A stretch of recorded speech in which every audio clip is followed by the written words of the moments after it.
साथियों नमस्कार, मैं अमीर अमन आपके सामने भारत पेंशनर्स न्यूज़ का 8वां बुलेटिन प्रस्तुत करने जा रहा हूं। मैं समझता हूं कि अब तक हर सप्ताह संडे के दिन सुबह सुबह आपके सामने ये न्यूज़ चैनल आ रहा होगा और निश्चित रूप से आप इसको एंजॉय कर रहे होंगे। इस बार मैं एक स्पेशल टॉपिक ले रहा हूं जिसको लेके पूरे देश में तमाम पेंशनर्स एवं एम्प्लॉइज में काफ़ी आक्रोश है और वो है 8वें वेतन आयोग का। साथियों, इस मुद्दे पे जगह जगह धरना हो रहा है, प्रदर्शन हो रहा है, आंदोलन हो रहा है, लेकिन सबसे महत्वपूर्ण चीज़ ये है कि लोकसभा तथा राज्यसभा में इस पे जो सवालात पूछे जा रहे हैं उनका जवाब सरकार किस तरह दे रही है। तो इन सवालों में जो पहला सवाल पूछा गया राज्यसभा में वो 25 मार्च 2025 को था। ये mister Shambhu Sharan Patel, Madan Rathore and madam Kiran Chaudhary ने पूछा। इन्होंने 3 सवाल पूछे। Whether HCPC has been approved, if so the details thereof. Third item था इसमें estimate number of central government employees and pensioners that would get benefit of this। तो पहले और दूसरे सवाल का जवाब जो संसद में रखा गया उस पे ये कहा कि it has been decided to constitute 8th CPC।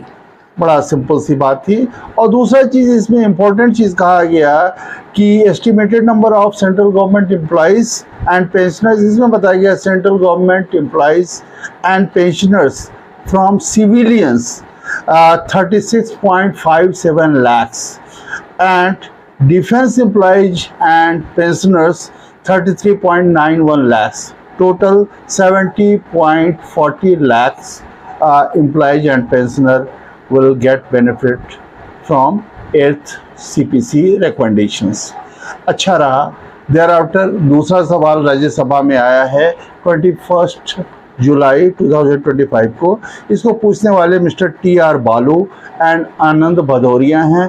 इन्होंने भी लगभग उसी तरह का सवाल पूछा है। Whether 8th CPC has been constituted by notification, if so details thereof, and if not reasons therefore।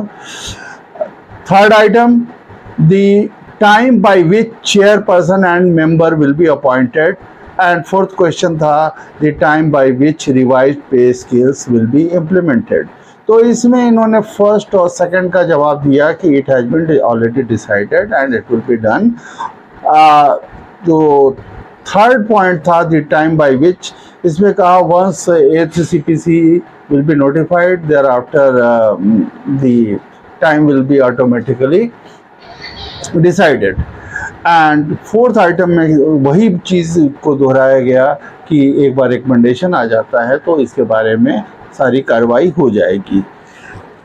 इसके बाद राज्यसभा में नेक्स्ट डे यानी कि 22 जुलाई को दूसरा क्वेश्चन टेबल पे लाया गया जिसको मिस्टर भुवनेश्वर कलिता सांसद ने प्रस्तुत किया। इसमें भी उन्होंने वही सवाल पूछा, whether government received suggestion from NCJCM for term of reference of 8th CPC। Second question, whether the suggestion considered by government, whether all stakeholders will be involved in this process, and if so therefore details thereof, and if not reasons therefore। तो ये जो चारों सवाल था it was very important. और इसमें government ने क्या किया कि NCJCM के जो हमारे सेक्रेटरी हैं शिव गोपाल मिश्रा जी, उनकी ओर से जो सजेशंस दिया गया उसको एनेक्जर के रूप में अटैच किया गया।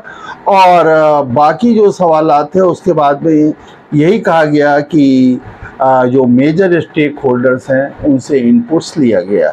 यहाँ पे साथियों बताना चाहूँगा कि जो सजेशंस दिए गए हैं अपने आप में बहुत ही महत्वपूर्ण हैं और देखने योग्य है।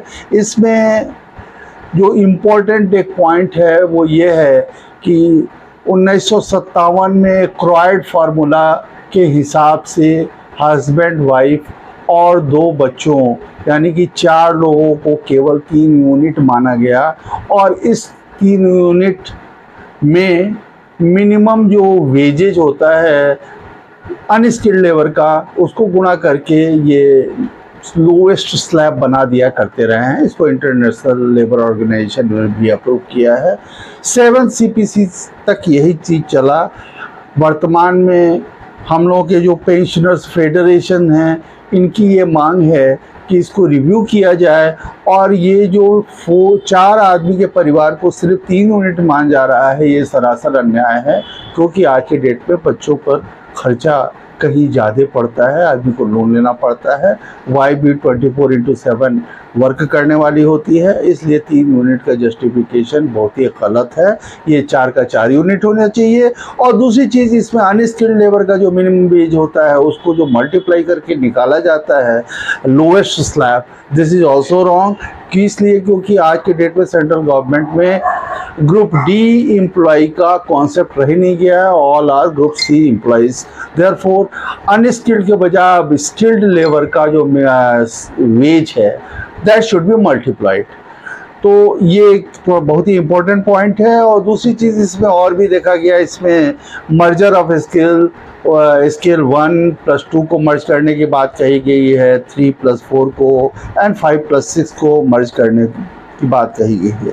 इसके अलावा तमाम जो पार्लियामेंट्री स्टैंडिंग कमेटी है specially on personnel public grievances and pensioners welfare पे जो बनी हुई कमेटी है उसके recommendations regarding FMA and all that, इसके बारे में तवज्जो देने की बात कही गई है।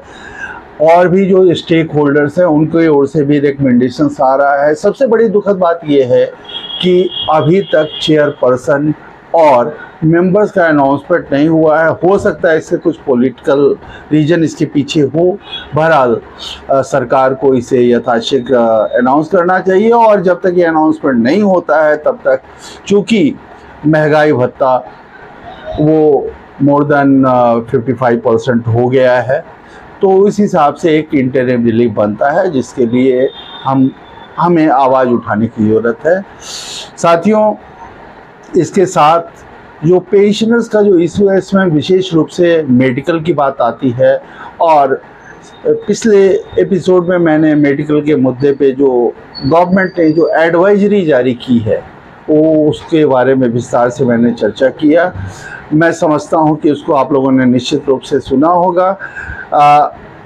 मेरा इस संबंध में एक और सजेशन है, वो ये है कि जब एक ATM कार्ड से किसी भी बैंक का पैसा हो, चाहे वो SBI का हो या आंध्रा बैंक हो, कैनरा बैंक हो, इंडियन बैंक हो, आप किसी भी ATM कियोस्क में जाके पैसे को ड्रॉ कर सकते हैं।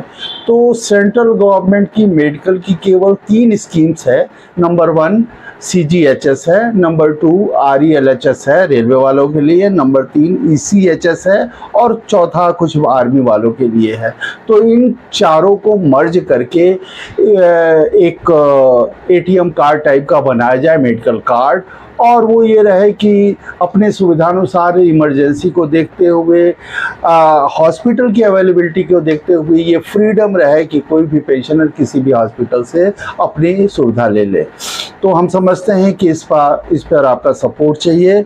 आपको अगर ये एपिसोड अच्छा लगा तो निश्चित रूप से इसको सब्सक्राइब कीजिएगा और अपने साथियों में शेयर कीजिएगा। अगले सप्ताह फिर मिलते हैं। Thank you very much.